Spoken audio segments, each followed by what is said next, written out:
বাসায় এত কাজ, একা হাতে যে কি করে সামলাবো। আবার কাজের মেয়েটাও হয়েছে, 2 দিন পর পর নাই।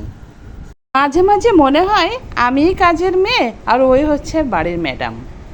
আল্লাহই জানে আজকেও আসবে কিনা। সব কাজ মনে হয় আমাকেই করা লাগবে। আফা, কেমন আছেন? ভালো আছেন তো? ভালো আর থাকতে দিলে কই? এই যে এসেছো, এই তো আমার ভাগ্য ভালো। আফার মন মেজাজ মনে হচ্ছে আজকে খুবই খারাপ। কথায় কথায় যে রেগে যাচ্ছেন। বাড়িয়ে লাভ নেই, যাও কাজে লেগে পড়ো। অনেক কাজ জমা হয়ে আছে। আফা, কিছু মনে না করলে একটা কথা কইতাম। কি কথা? তাড়াতাড়ি বলো, এত আমতা আমতা করছো কেন?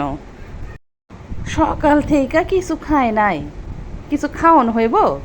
খাওয়ানটা খায় কাজটা করতাম। হ্যাঁ, এবার তোমার খাওয়ার ব্যবস্থাই করি। নাও কাপড়গুলা ধরে আমাকে উদ্ধার করো।